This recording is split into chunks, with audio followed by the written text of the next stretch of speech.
ये कार्यक्रम सत्य घटनाओं से प्रेरित है। जिनके साथ ये घटनाएं घटी उसकी वास्तविकता उन्हीं तक सीमित है। भूत प्रेतों और असामान्य विषयों के होने पर चैनल कोई दावा नहीं करता और ना ही प्रोत्साहन करता है। कहते हैं कि सारे रिश्ते और नाते ऊपर से बनकर आते हैं। एक सिर्फ दोस्ती ही ऐसा रिश्ता है जो हम खुद बनाते हैं। दोस्त वो शख्स है जिस पे हमें यकीन होता है।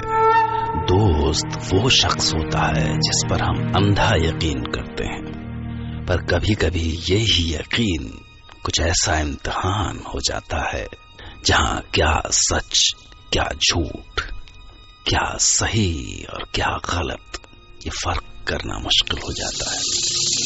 मैं आज ऐसे ही दो दोस्तों की कहानी लेकर आया हूं। एक ऐसा किस्सा जिसमें आंखों देखा भी झूठ साबित हो जाए। मैं डॉक्टर नागर, पेशे से मनोवैज्ञानिक और पैशन से ह्यूमन माइंड का फैन, हर रात आपके पास लेकर आता हूं मुझसे मिले कुछ लोगों की आप बीती, कुछ घटनाएं जिन्हें सुनकर आप सोचने पर मजबूर हो जाते हैं।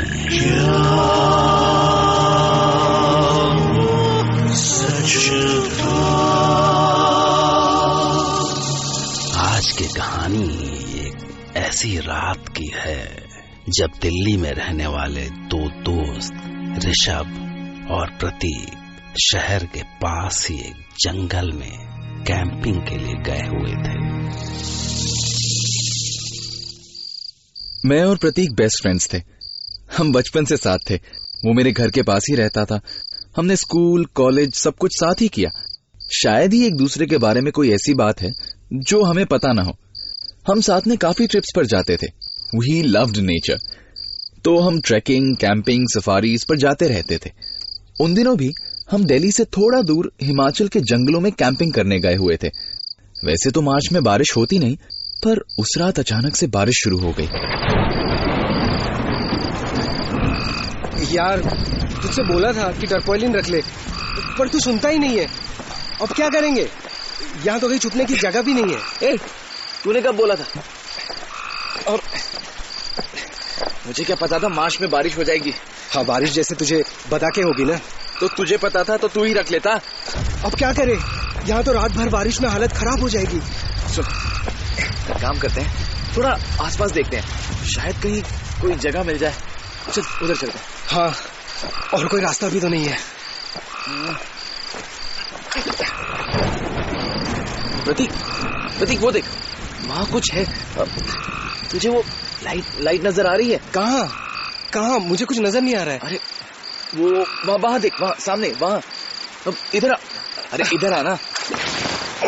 वहाँ देख, सामने, एकदम सामने, वहाँ। हाँ, कुछ तो है। किसी का घर लग रहा है। चल वहाँ चलते हैं। जल्दी चल। चल आप देख। चल वहाँ चल के पूछते हैं। आजा, भाग। हमें दूर एक घर में एक बल्ब की लाइट दिखी। हमने सोचा कि इस बारिश से तो बेहतर है कि कहीं बस रात गुजारने के लिए जगह मिल जाए। सवेरे हम निकल जाएंगे। हमारा टेंट और बाकी सामान गीला हो चुका था। उस लाइट को फॉलो करते हुए हम उस घर तक पहुंचे। घर काफी पुराना था और डरावना भी। हमें एक बार लगा कि अंदर जाना चाहिए या नहीं, पर हमारे पास दूसरा और कोई चारा भी तो नहीं था। क्या कहता है, अंदर चले? अब और क्या कर सकते हैं इस बारिश में। हमने थोड़ा डरते हुए दरवाजा खटखटाया। कुछ देर कोई नहीं आया। हमने फिर से खटखटाया। इस बार भी कोई नहीं आया। बारिश तेज हो रही थी। हमें कुछ समझ नहीं आ रहा था कि हम क्या करें। हमने सोचा कि ऐसे कोई दरवाजा नहीं खोलेगा। हम वापस जाने के लिए मुड़ने ही वाले थे कि तभी दरवाजा खुलने की आवाज आई। एक लगभग 70 साल का आदमी दरवाजे पे खड़ा था। नमस्ते अंकल। वो हम दोनों जंगल में कैंपिंग करने को आए थे। अचानक से बारिश शुरू हो गई और हमारे पास कोई जगह नहीं है। तो अंकल, क्या हम बस रात भर के लिए आपके घर में रुक सकते हैं? सवेरे होते ही हम चले जाएंगे। नाम क्या है तुम्हारा? जी, मैं ऋषभ और ये प्रतीक। आ जाओ, अंदर आ जाओ। Thank you uncle. Thank you uncle. हम घर के अंदर आ गए। घर बहुत अजीब था। लग रहा था जैसे कई सालों से यहाँ कोई रहा ही ना हो। सब चीजें पुरानी थी, काफी पुरानी। ना जाने घर में कब से सफाई ही नहीं हुई थी। घर में काफी अंधेरा भी था, सिर्फ एक छोटा सा बल्ब बीच में जल रहा था। मुझे और प्रतीक दोनों को डर लग रहा था और इसलिए हम एक दूसरे के साथ ही चल रहे थे। यार मुझे कुछ ठीक नहीं लग रहा है यार। मुझे भी। डरने की कोई जरूरत नहीं। इसने कैसे सुन लिया कि हम क्या बात कर रहे हैं? चुप कर, वो इधर ही देख रहा है। आओ, तुम लोग वहां क्यों खड़े हो? अंकल, आप यहाँ अकेले रहते हैं? नहीं, मेरी बीवी, मेरी बेटी और मेरा बेटा भी यहीं रहते हैं। अब तो अंकल अभी वो यहाँ नहीं है क्या? है तो यही है, कब से तुम्हारे पीछे। हमने जैसे ही मुड़कर देखा तो लगभग 50 साल की एक औरत, एक 17 साल की लड़की और एक 22 साल का लड़का हमारे पीछे खड़े थे। हमें विश्वास ही नहीं हो रहा था कि कहां से आ गए। पहले तो नहीं थे। हमें पता नहीं क्यों लग रहा था कि कुछ तो गड़बड़ है। ये यहाँ कब से थे? मैंने तो इन्हें नहीं देखा। मैंने भी नहीं। हम तो कब से यही हैं बेटा। अच्छा, तुम लोगों ने कुछ खाया है कि नहीं? जाओ ऊपर से हाथ मुंह धो के आओ, तब तक मैं कुछ खाना लगा लेती हूँ। मैं और प्रतीक साथ में ऊपर चले गए। हम दोनों को डर लग रहा था। ऊपर भी अजीब सा था, जैसे ना जाने कितने दिनों से इस घर की सफाई ही नहीं हुई है। मैं और प्रतीक आपस में बात कर रहे थे कि पहले कौन अंदर जाएगा, कि तभी मैंने देखा कि वो 22 साल का लड़का हमारे पीछे 2 टॉवल लेके खड़ा था। आप दोनों एक एक बाथरूम में जा सकते हैं, ये लीजिए टॉवल्स। तो मैं अपने राइट वाले में चला गया और प्रतीक आगे वाले में। अंदर काफी अंधेरा था, कुछ भी दिखाई नहीं दे रहा था कि तभी अचानक से मेरा पैर किसी रॉड जैसी चीज पर पड़ गया और मैं गिर गया। कुछ अजीब सी चीज थी। अंधेरे में मुझे कुछ समझ ही नहीं आ रहा था। मैंने अपना मोबाइल निकाला और जैसे ही मैंने अपने मोबाइल की लाइट जलाई तो मैंने देखा कि उस कमरे में 5-6 इंसानों के कंकाल और हड्डियां बिखरी पड़ी थी। मैं चीखते हुए कमरे से बाहर आ गया। प्रतीक! मेरी चीख सुनकर प्रतीक भी बाहर आ गया और वो 22 साल का लड़का भी। क्या हुआ? प्रतीक, वो अंदर। क्या हुआ? अंदर ऐसा क्या है अंदर? प्रतीक, ये जगह, यहाँ कुछ। अंदर तो कुछ भी नहीं है। हटो, मेरे पास से हटो, मेरे पास मत आना। देखो। ओह प्रतीक, ओहो, क्या हुआ? रुक मैं देख कर आता हूँ। मुझे बहुत ज्यादा डर लग रहा था कि तभी प्रतीक अंदर देखकर आया और बोला कि वहां कुछ भी नहीं है। उसने कहा, क्या ऐसा देख लिया तूने? उसने मुझे फिर से अंदर चलने को कहा, लेकिन मैंने मना कर दिया। मेरी हिम्मत ही नहीं हो रही थी वापस अंदर जाने की। हम नीचे डिनर करने गए। मुझे बहुत ज्यादा डर लग रहा था। मैंने प्रतीक से कहा, सुन, हम यहां से चलते हैं यार। मुझे यहाँ कुछ ठीक नहीं लग रहा। कैसी बातें कर रहा है? बाहर इतनी बारिश हो रही है, कहाँ जाएंगे? रात को यहीं रुक जाते हैं। तुझे डर नहीं लग रहा क्या? नहीं, डरने की क्या बात है? प्रतीक का सारा डर अचानक से कहाँ गायब हो गया था, मैं समझ ही नहीं पा रहा था। खाना भी मुझसे खाया नहीं गया। वो क्या खाना था मैं आज तक समझ नहीं पाया हूँ। उससे एक बहुत अजीब सी स्मेल आ रही थी। पर खाना खाते खाते मैंने जब टेबल के नीचे देखा तो उन अंकल के पैर कुछ अजीब से मुड़े हुए थे। उनमें कुछ एबनॉर्मल सा था। बाकी सबने जूते पहने थे तो मैं किसी और के पैर नोटिस नहीं कर पाया। बचपन की सारी डरावनी कहानियां मुझे याद आ रही थी। मैंने सोच लिया था कि अब हम यहाँ एक पल और नहीं रुकेंगे। मैं उठ गया और थोड़ा दूर जाकर मैंने प्रतीक को बुलाया। मैंने उससे बोला कि अब हम यहाँ से जा रहे हैं। ऋषभ, अभी बाहर जंगल में कहाँ जाएंगे? वहां तो और भी खतरा है। तू चल रहा है या नहीं? कोई नहीं जाएगा। यहाँ जो एक बार आता है वो वापस नहीं जाता। प्रतीक, प्रतीक तू ये क्या कर रहा है? प्रतीक मेरा हाथ छोड़। प्रतीक, प्रतीक मेरा हाथ छोड़। प्रतीक, प्रतीक, प्रतीक, प्रतीक मेरा हाथ छोड़। देख ये क्या हो रहा था और प्रतीक क्यों इन लोगों का साथ दे रहा था?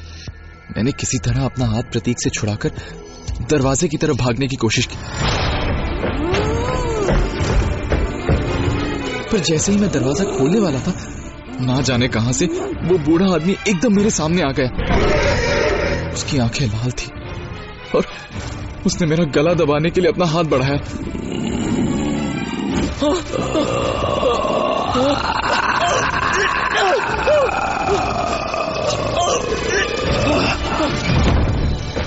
मैं वापस घर के अंदर भागा। मैं जैसे ही हॉल के बीच में पहुंचा तो एक तरफ से वो लड़का और लड़की मेरी तरफ बढ़ रहे थे और पीछे से वो बूढ़ा आदमी। ये कौन थे, क्या थे, मुझे कुछ नहीं पता। सिर्फ इतना पता था कि वो लोग मुझे छोड़ेंगे नहीं। पर इन सब में प्रतीक कहाँ था, मुझे कुछ नहीं पता। वो ऐसा क्यों कर रहा था ये भी नहीं पता। पर हाँ, इतना जरूर पता था कि वो भी शायद इन लोगों से मिल गया है और अपनी जान बचाने के लिए मुझे मारना चाहता है। मेरा अपना बचपन का दोस्त भी ऐसा कर सकता है? मैंने कभी सोचा नहीं था। अब मेरे पास भागने के लिए और कोई जगह नहीं थी। मैं चारों तरफ से घिर चुका था। सिर्फ सामने एक सीढ़ी थी जहां से मैं पहले ऊपर गया था। मैं सीधा सीढ़ी की तरफ भागा और ऊपर गया। वो तीनों मेरे पीछे आ रहे थे, पर जैसे ही मैं ऊपर गया तो मैंने देखा कि प्रतीक भी उतने ही गुस्से से मेरी तरफ बढ़ रहा है।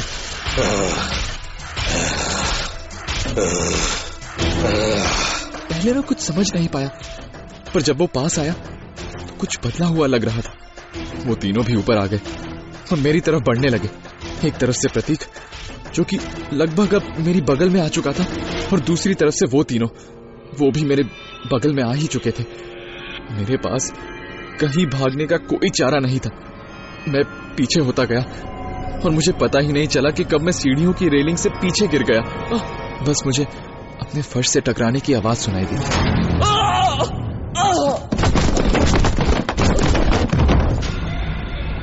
बंद होती आंखों से मैंने उन पांचों को ऊपर देखा। वो जोर जोर से हंस रहे थे और उन पांचों में एक मेरा अपना दोस्त था।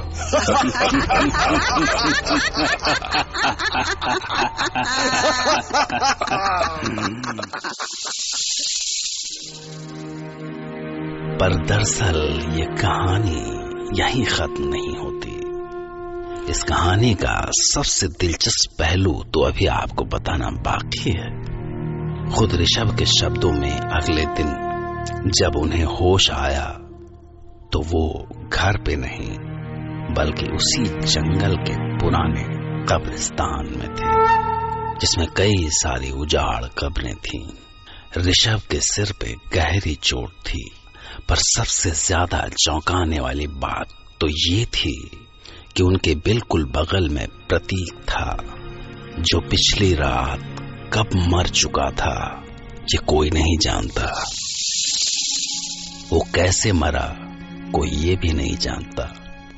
ऋषभ पर जिस प्रतीक ने हमला किया था वो जिंदा भी था या नहीं ये ऋषभ भी नहीं जानता था, और शायद कभी कोई जान भी न सके। इसीलिए आप भी इस किस्से के बारे में ज्यादा मत सोचिए, क्योंकि मैं कल रात फिर तैयार रहूंगा आपके लिए एक नई घटना लेकर, जिसे सुनकर ऋषभ की तरह आप भी कह उठेंगे, क्या वो सच था?